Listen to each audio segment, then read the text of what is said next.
Hello and welcome to Public Conscience, the anti-corruption program produced by the Progressive Impact Organization for Community Development, Primorg. I am Chidezi Obonaya with Esther Bassi. Thanks for joining us. The spelling of Primorg is Primorg. On Public Conscience, we seek to evolve a corruption-free society by drawing government and citizens' attention to corruption reports and issues for prompt democratic actions against them. We also promote integrity by amplifying the rare cases of the display of honesty by public and private individuals. We appreciate the MacArthur Foundation for supporting the production of this program. The focus of today's program is on accountability and proper execution of capital projects in Nigeria, where due process will be followed and integrity esteemed from start to finish of public projects. The spotlight is on Borno State, where a recent investigative report published by the International Center for Investigative Reporting (ICIR) alleged irregularities and corrupt practices in implementation of multi-million naira solar street lights project aimed at enhancing security in local communities of Bayo, Kwaya, Kusa, and Shani both in Borno State. The report also indicted contractors and some politicians for diverting street lights to their homes, and government authorities failed to play their role, giving further grounds for discrepancies and improper execution of the streetlight project in Borno communities. Aliyu Mokhtar Batara, a House of Representatives member representing Bayo, Kwaya, Kusa, and Shani Federal Constituency, facilitated the project and meant to install 1,052 solar street lights in the communities. Unfortunately, the report says less than the projected number of street lights were successfully installed. According to the Chartered Institute of Purchasing and Supply Management of Nigeria, the country is losing 30% of its resources to the manipulation of public procurement process. Sadly, today's program will task the supervising agency, that is, the Federal Ministry of Housing and Urban Development, to ensure the street lights are completed, and for anti-corruption, anti-graft agencies to investigate the possible mismanagement of funds in this regard. For you out there, how worried are you about the challenge of corruption in execution of public projects? How best can the government halt the trend? How can the anti-corruption agencies mitigate corruption in public procurement? And also, be ready to join us through phone and text messages during the conversation. The WhatsApp phone line to send your message is 0902-265-6167. That is 0902-265-6167. Please indicate your name and your location when sending your message. This number is for messages only. Please begin to send your messages as soon as possible to 09022656167. That is 09022656167. We will give out the phone numbers to call shortly. And if you just joined us, the focus is on investigative reports published by the International Center for Investigative Reporting (ICIR) alleging irregularities and corrupt practices in the implementation of multi-million naira solar street lights project aimed at enhancing security in the local communities of Bayo, Kwaya, Kusa, and Shani both in Borno State. We will also briefly touch on the efforts by 16 state governors to scrap the Economic and Financial Crimes Commission, EFCC. We invited the Borno State Controller of the Federal Ministry of Housing and Urban Development to be part of this program.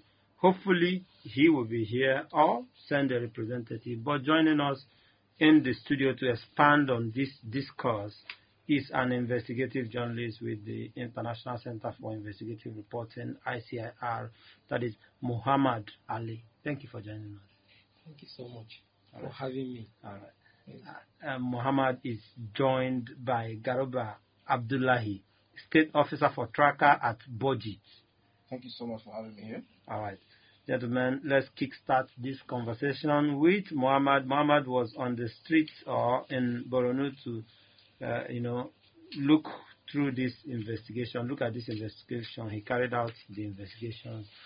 Let's have you give us an overview of your report and why your organization took interest in it. Okay, as I said earlier, thank you for having me. This is a very important program. organized. As the architect of this report before you, I think this report speaks volume of three things. One is it speaks on the poor management of contract awards and contract implementation by the supervising agencies, or let's say MDS. Why do I say so? Contract award and contract implementations are guided by Public Procurement Act. Anything that will be done in respect to public contract award should be in line with the provision of this act. But you'll find out in this very report before you that many provisions of the Public Procurement Act were violated.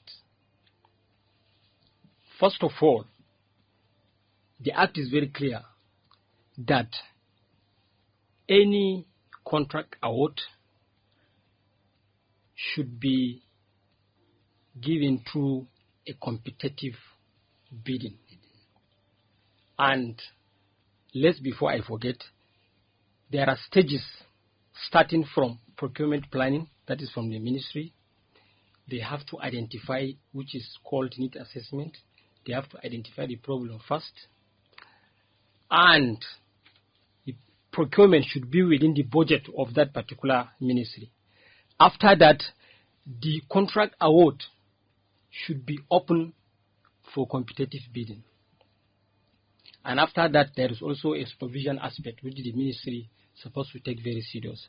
But in this particular case, you'll understand that the ministry did not do what is expected of her. In fact, when I went there to get the record of how the contract was awarded, they simply said they don't have the record. As the ministry, department of the ministry in Borno said they should have a record of procurement, but they said I have to come to Abuja. They started playing again. So this is one. Two, I think this story speaks about how the politicians take advantage of these inadequacies in the system to divert, or let me say hijack intervention made for the community. And why do I say so? Just in this very case before you, you'll understand that even the contractors are too loyal to the politician than the supervising agency. Why will a contractor bribe a party chairman with 6 solar street lights? Why will he do that? Okay. Why will a contractor implement a project in a committee different from the community given to him? Okay, you have raised our anxiousness a lot more now. So let's get to the details of this report. Okay. And maybe we'll start from the discrepancy. You first highlighted that the discrepancy in the total number of streetlight projects. Yes. Streetlight that we are supposed to have been delivered by the contractor, which, according to your report, fell short. Tell us about how many missing streetlights do we have on ground, according to... Okay, first of all, I think if you read the report, you'll understand that there is one company called Dankulu Global Ventures. Dankulu Global Ventures was contracted to supply 277 solar streetlights in Bayo. This solar streetlight will be distributed among about 5 wards in the local government. So our investigation revealed that Dankulu only supplied 230 streetlights, which means he did not supply 44 solar streetlights. And Facile Concept Limited also supposed to supply 221 solar streetlights in Briel, the headquarters of Bayo local government. Even though we engage the stakeholders, the councillor of Briel, but named Suleiman Suzi, he said that the solar streetlights were all installed. In fact, he supervised the installation. You understand? But there is no record to show that these solar street lights were installed. Ordinarily, contractors normally put their badge on all the solar street lights. So we went around. What we saw was only a badge by Ministry of Works, which is hardly to identify because there are many projects during that year. You understand? So it's hardly for you to understand whether this particular solar street light is for Facet Concept Limited. For clarity's sake, this project was awarded when? In 2021. And delivered when? It was supposed to be delivered within some few months. You understand? But it was not delivered. So as we stand, many street lights we are not? We are talking about missing. We are talking about 407 or something like that. So over 400 street lights are missing. Yes. Well, yes, and the last one, I think RKK in spare service was supposed to also supply 277 solar street light in Shani within 3 wards, Gora, Bargu, and Wanama. You understand? We find out that they said they diverted the project to be implemented in the headquarters of Shani local government. It was originally it is made for these wards, 3 wards, outside the headquarters of the local government. So they converted this project. They diverted it to the headquarters. That is what the... When you say they said, the people are saying... Yes. Okay. What I'm saying is there are people who are implementing these projects. You understand? The contractors. I just want to know if... Is it I spoke with the contractor. Okay, he said are the ones. He said he was saying that he don't even know the location. It was a politician that gave him the location. Okay. You understand? Okay. So when I spoke with the politicians, you understand, they said this is where they installed the solar. That is when I came back from the when I came back from the field. Okay. You understand? Okay. I was trying to engage them. Okay, I went to these places where I did not see the solar. Okay. And the people said they did not also receive it. So why did you install it? They said, it was installed in Shani local government headquarters, this and that. Because at that time, the rep said there are a lot of solar street light in that, so we installed it there. We don't even know the place. Okay. You understand? So that was what happened. All right. Thank you very much. We'll get back to you, but let's get to Garba Abdullahi. You've heard everything that the investigative reporter said. It's not the first time that we get to hear, violation of procurement processes. How would you react to this? And why do you think we keep having or keep hearing about the irregularities and fraud in the public sector when it comes to implementation of projects? Well, thank you so much for having me here once again. My name is Garba Abdullahi, the State Officer for Budget at Traka in FCTA. Well, it's so unfortunate that in Nigeria today, we are still not getting it right in this act of public funding. When you are talking about these procurement processes of a project, most time these people they are just like as if it's a mode system that they use regularly in terms of getting public funds. Okay. What he says was that they're supposed to provide over 1,000 street lights, and they did not supply it. We know that we have 100 billion naira for this constituency project every year for this federal House of Representatives.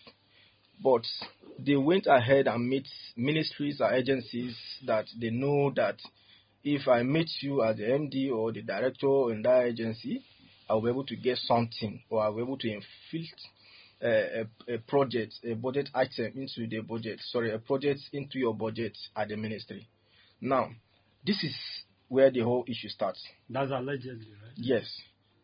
It's what is occurred. It's what we found out. In fact, if we look at our 2023 and 2024 report analysis, you'll be able to see that billions of naira we discover that the House of Rep and the Senate put into an agencies, and this is where the problem starts from. After that, first stage, then let's just keep that aside. Then the second stage is that they use contractor, just where he said, and the loyalist in that agency. Okay, just the way he say, is he? Let me just, sorry, I'm trying to get some fact about the contractor, in reference to. Okay, this on the 1st of June 2021, Federal Ministry of Work and Housing (RKK) Inspire Service Limited received 338 million naira for the provision of 360 number 1-in-1 solar street light without specification in Borno State. No location. No location. The fund was being paid, but there is no location in this. We have this same contractor has received over 5 funds, stages of funds in the same year with projects without location like this. How do we trace this? So all this set the stage for corruption to take place. Yes. From what you're saying, this is a very smooth way for politicians to siphon and take public funds. Having held accountable. Yes. When you imagine the stress it passed through to get these facts. If the procurement systems is working the way it's supposed, he wouldn't have gone through this stress, and it will be very easy for citizens to engage them.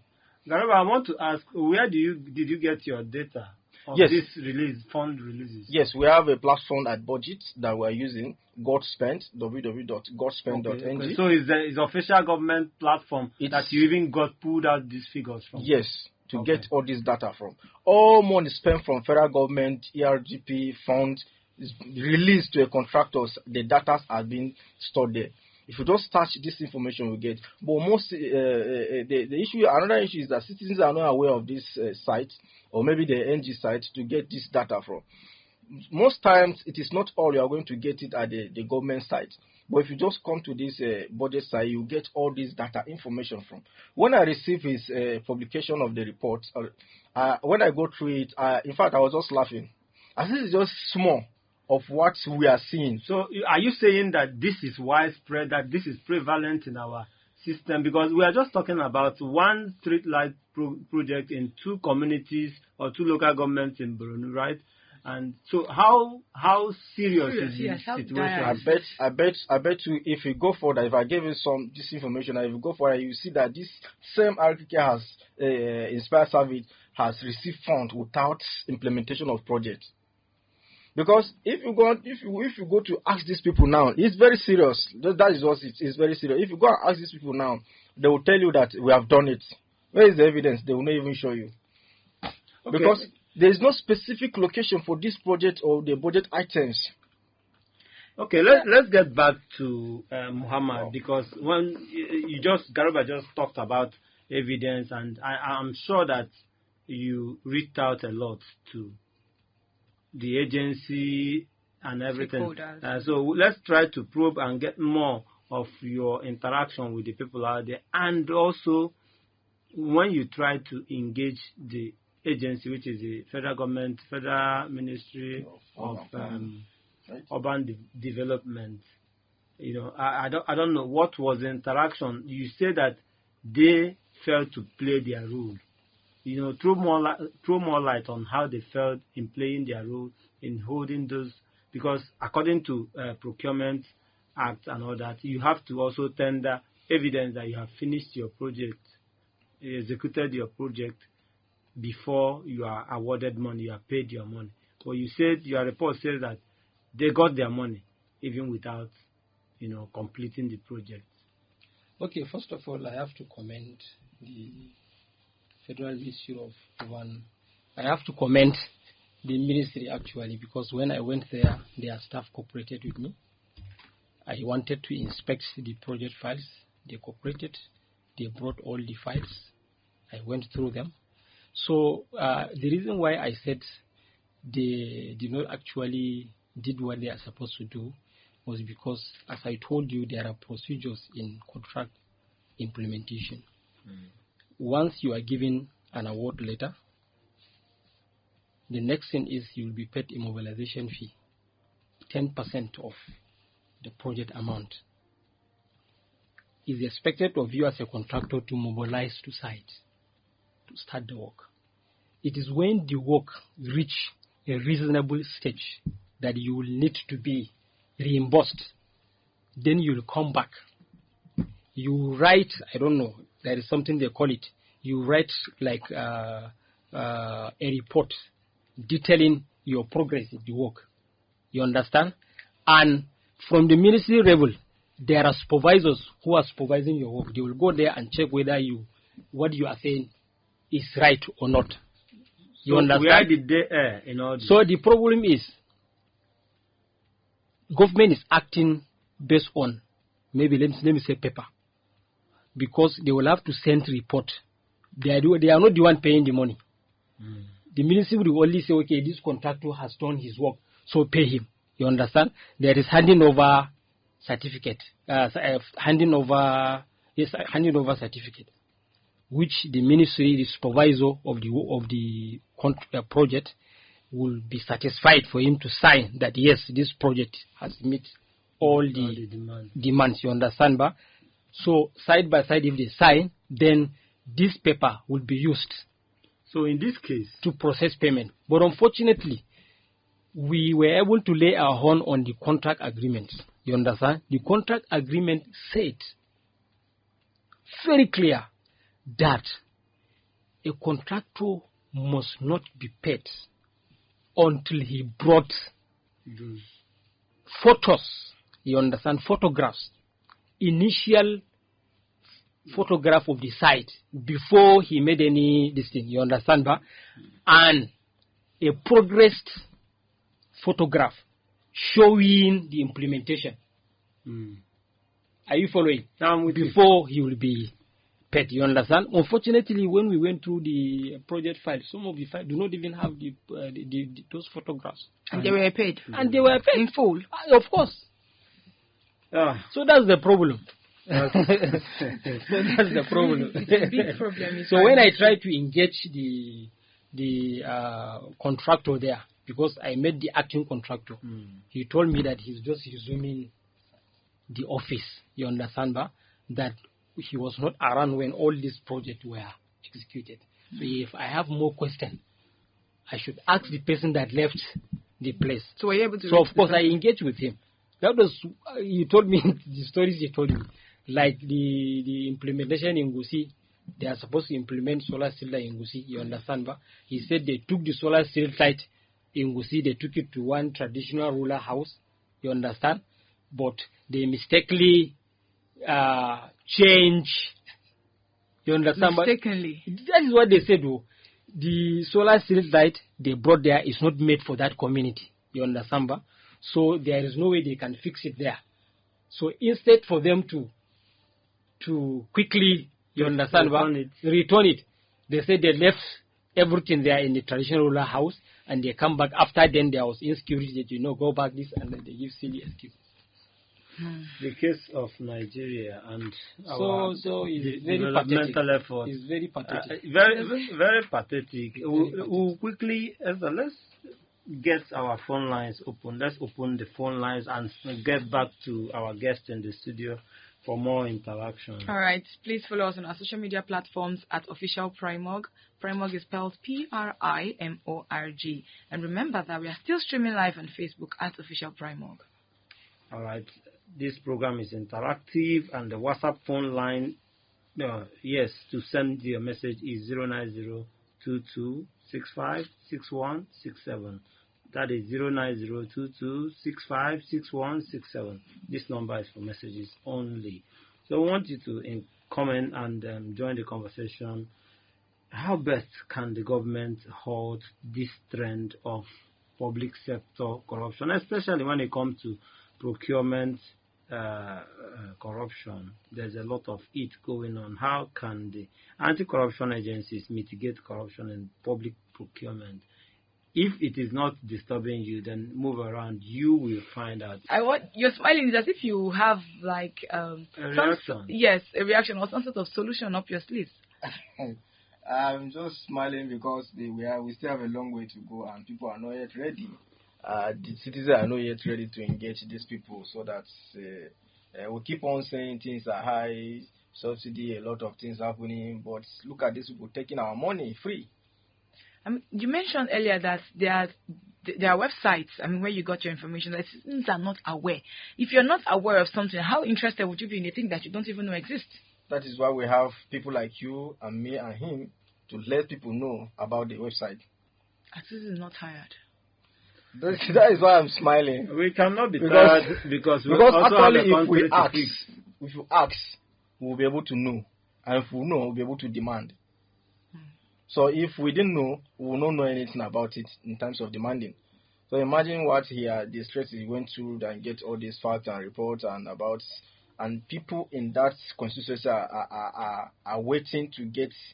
He was speaking about a security issue about Trogri and the times of where thieves go to some community to take some items at night, but the other communities where they have street lights, they were not able to go because the street lights have chased them away. How will those people who does not have the street light feel now?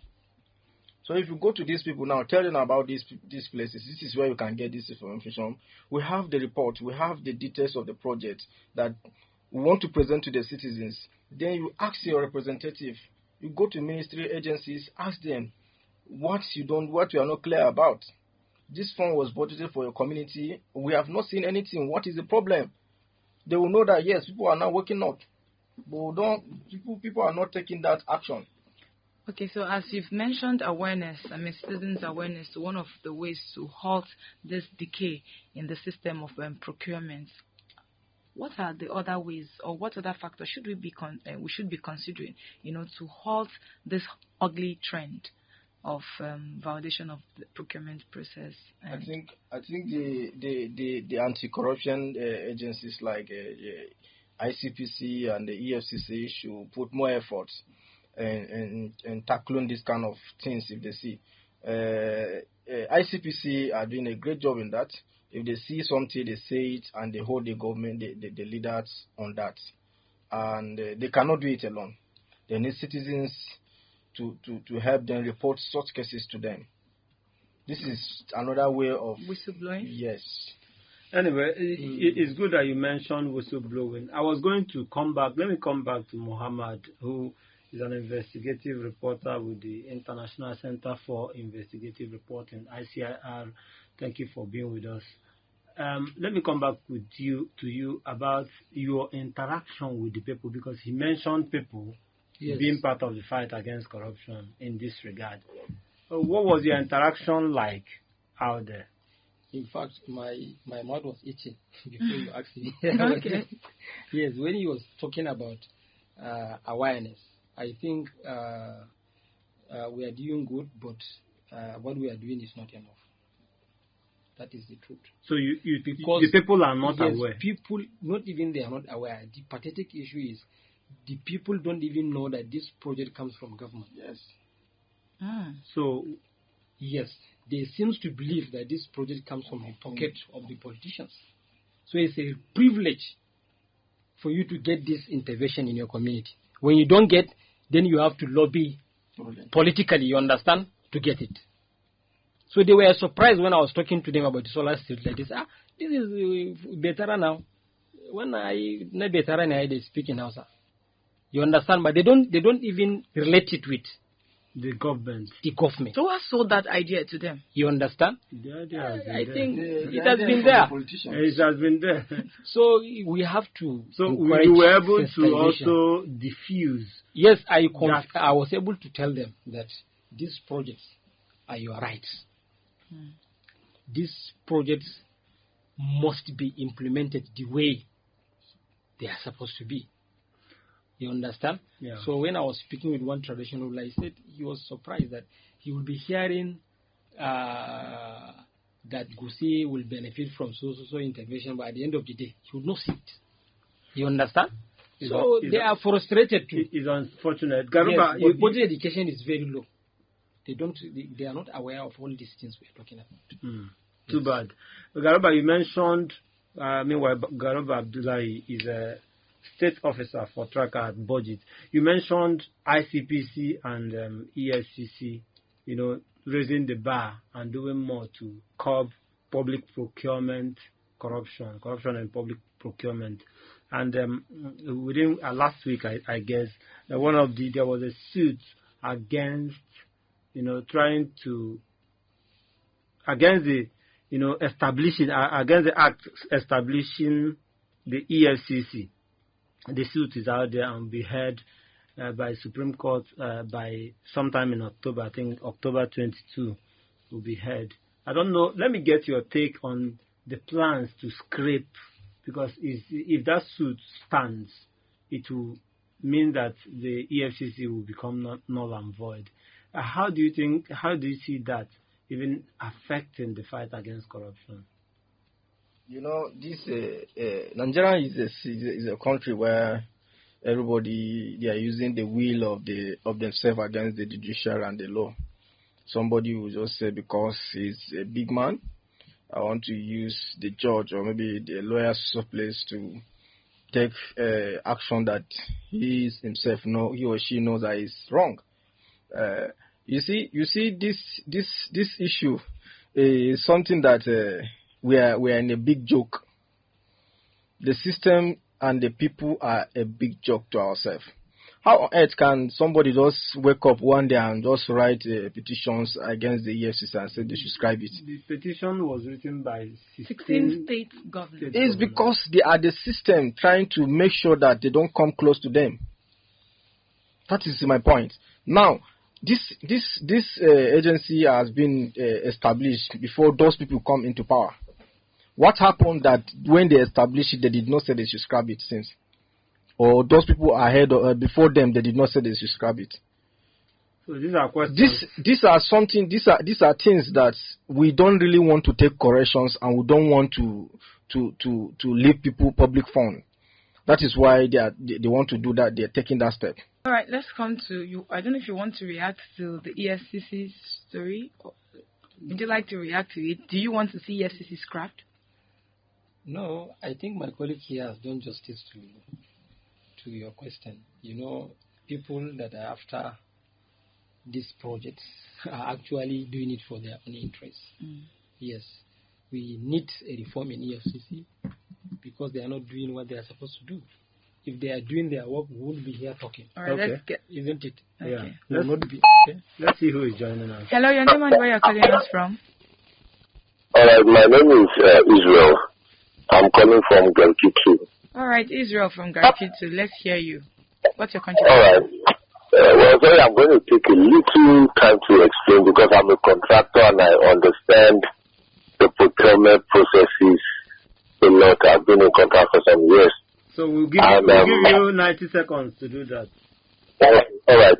Now, you see, this whole thing works like a cartel. Let me say it like that. From the cost of implementing the project down to the completion of the project. That means from the cost, from the budgetary allocation. I can give you an example. Okay, you want to do a streetlight. Everybody know how much a streetlight will cost. But the people in the ministry and the people that own the job, that's how they call them, already add the thing and make it so high that if you want to go through these normal procurement processes to get it, you cannot get it as a contractor, as a normal contractor that has all these necessary documents to get a contract. So what do? They make many ways of getting the contract very tedious. For example, if you buy, how do you get a normal contract? You buy a tender.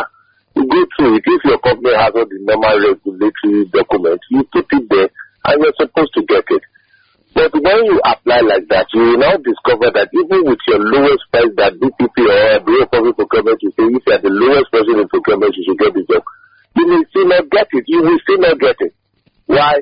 Because every job already have an owner in this country.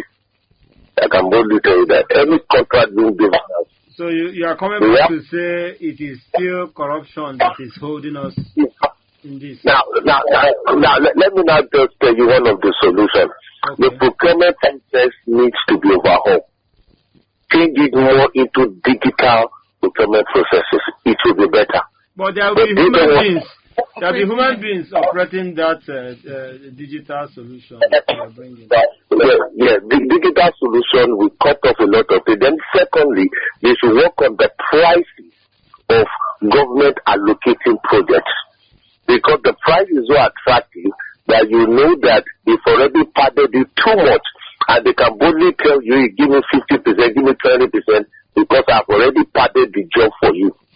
So what do you think? In a way that you already know that the streetlight is being sold for 250,000, but you are getting it for 2.5 million naira, and what that about? What will you do?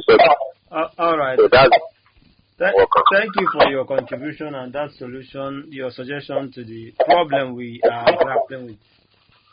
Yes. Welcome.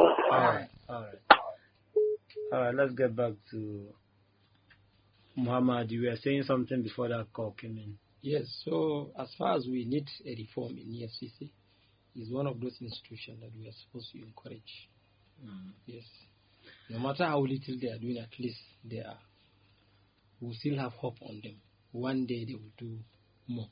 So I'm not supporting for them to be scrapped. Yes. Let's look at how to address this problem. Maybe we'll start from Garuba. Meanwhile, you can still call us. The phone lines are open. You can call us 090-30,899. You can call that number and you will reach us. All right. So the last caller talked about overhauling process of the procurement process of the government. Do you think that is a very good start point of looking for solutions, lasting solutions to this problem? Yes, of course. Because if before the process down, starting from citizen need assessment, from need assessment to their representative, for their representative to MDA, from the MDA to the contractor, from the contractor to the implementation stage. People need to be involved. If people are involved in this process, already we have the Procurement Act, and the Procurement Act is supposed to be followed according to how it's stated. But just an example, let me give an example. If Mr. Muhammad now is my friend, or maybe my brother, and I'm now the House of Representative now, it is a very good avenue for him to go and create a company. He will just, without experience, without anything, he will just go and register a company, then come to me, he need contract from me. Since he's my friend, I will just go to an MD agency that I know. I say, this agency, since we have been friends for 2 days, maybe I will seek and lobby through the head of the agency. I say, I need such project to be input into my constituency from this your agency and MDA. Then after they do that, I say, okay, Muhammad, please go there now and get your contract. That is how the Nigeria is as of today. But if you are going to follow the procedure, in fact, somebody with detailed certificate will submit a bill of quantity, will submit a proposal of a project to their representative. They will just dump it because they don't know that person, because they are not related to that person. So our problem lies with nepotism, if I get you right. Of course, it's one of the biggest form of corruption. Let's get to your solutions. Okay, on this particular report, where do we go from here? Because the agency, Federal Ministry of Urban Development, Housing and Urban Development, didn't play their role, and the monies has been given out. How do we? Call. Okay, let's take this call and get back to the question. Hello, your name and where you're calling us from? I'm calling from Abuja. Your name? My name is Collins. Collins, let's hear you. Yes. Please, 1 minute. Okay, what Gama just said just now, that is what is cleared in Nigeria. Which is, I will know you first, so they will employ you or they will give you contracts. They give contracts to their relatives, their brothers, and also other people that are educated very well, that know their business very well, that know their contracts very well, they will not give them. That's what is cleared the country. And again, EFCC is because we in Nigeria, we value money more than the future of the country. That is why if a rich man steal money in government's house, they will see his money are bribe there. That's why they have the power to close the EFCC. That is why, because we value money more than our future of the country. All right. In other countries, they value their citizens. But here, they value money more than the citizens. Value money more than the decision of the country. All right. So I said, you see, our president will be traveling abroad every year or every month. Have you ever seen other country traveling to come and meet us yet, to come and visit us? People should check that. All right, we need to fix our country before they will start. Thank you very much, Victor. To visit us, we have to fix our country. There's a lot of things to fix about the country. You know, if the value we place on ourselves most, we have to, you know, raise the bar. But let's have you finish your thoughts on what the ministry is supposed to do about this report, Garuba. Well, you know, we have been doing this, budget have been doing this, and we'll keep on doing it. If we discover issues like this, we identify the ministry, the agency, we write to them, to the ICPC, mostly, and the EFCC. Then we copy the ministry. Then we will inform the citizen that we are writing this on behalf of you.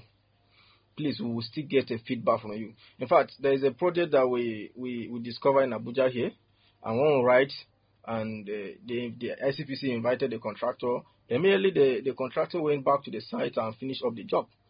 So because we tell the citizen that this is what we are doing for you, and this is why we want you to ask this your representative questions, so that if they come back house and seek your consent, maybe your vote, tell them that you have promised us this and you didn't deliver it.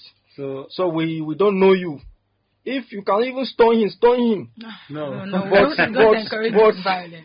But that is not violent. That is, they are taking their rights because they don't want it. They should stone him with their votes. Yes. They should stone him with their votes. Stone with votes, if you are hearing, not with stones. So if we follow this process, I think we are going to get solutions. I also want to encourage the ICRI team to write to these agencies. I think they have been writing, and they are doing a great job on that. If they write and inform the public about it, this is what I'm doing on behalf of you. The process will be there will be solution to that. In fact, the contractor will go back to the site and do it. Okay, all right. Because of our time, let's get back to Muhammad to wrap up this for us. First is that your interaction with Honorable Betara on the delivery, on the poor delivery of the project. You know, you tell us, just brief, 30 seconds, what transpired between you and Honorable Betara. Is he aware? Is he working? Is he fighting that this project, you know, are completed? What is he doing? And where do we go from here? What should the federal government be doing at this point? Okay. When I reached out to him, he did not actually talk much. He said all his contracts have been executed. That is what he said. All his contract has been executed. So if I have doubt, I should go and meet the contractors. I was trying to explain to him that I have met the contractors and I went to the field. This is what they said. He said, okay, if I am not sure of what they did, I should probe them. That is the use. I should probe them. Yes. So he's not even ready to take responsibility. You understand? All what he said, that I have done all my contracts, and from my pocket too, I usually buy solar Streetlight for my constituency, so on and so forth. So he make just empty noise, you understand?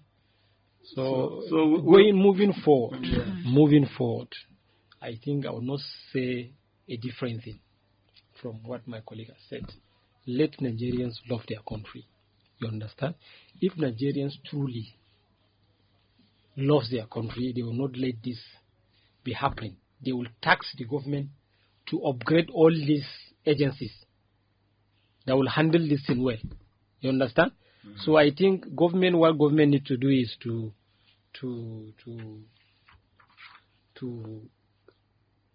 reform all these agencies. Yes, that will be able to be implementing all these projects. All right. Yes. This is an ongoing conversation, Esther, and we know that we've been fighting the demon of public procurement, corruption in public procurement. It has been a hydra-headed monster, but it needs to be fought. And we cannot take our legs of the pedal for now, because the truth is that every year there are budgetary allocations made for projects, and these projects are given whether you like the government or not. So for citizens, what we can do for ourselves is to follow up, and we must commend ICIR very much and Muhammad Ali for taking time to do this, because we must continue to bring out some of these corruption-related issues and malfeasance of public fund, our common patrimony. We must continue to bring them to the fore and ensure that the right thing is done. It's an ongoing conversation, and we'll continue having this conversation. We'll continue drawing the relevant agencies, their attentions to the issues. But it's been a robust discussion, and we must take it up from here as citizens to hold our leaders to account. All right, thank you very much for being part of today's program. Please visit our news website, primognews.org. That is primognews.org for all the details of our reports and interviews. Visit our website, www.primog.org, to get all the information about Primog. And you can watch our videos on Primog TV, our YouTube channel. Please subscribe to get reminders when we have a new post. We appreciate our guest, a journalist with the International Center for Investigative Reporting, ICIR, Muhammad Ali. Thank you so much. Thank you for taking your time to do this. And Garoba Abdullahi, State Officer for Tracker at Budget. Thank you so much for having me. Thank you all for listening to us. And Public Conscience has the support of the John D. and Catherine T. MacArthur Foundation, committed to building a more just, verdant, and peaceful world. Get more information about the foundation on its website, macfound.org. Join us again here next week for another interesting episode of Public Conscience. And remember to follow us on Facebook, X, formerly Twitter, at Official Primog. I am Esther Bassi. And remember that birth registration and birth certificates are free if your child is under 18. Help stop the corruption in birth registration, and do not pay for birth certificates. Also, remember that you can give us information or hints about corrupt acts through our phone at 09022656167 or at info@primog.org. I am Chidozie Obonnaya. God bless Nigeria.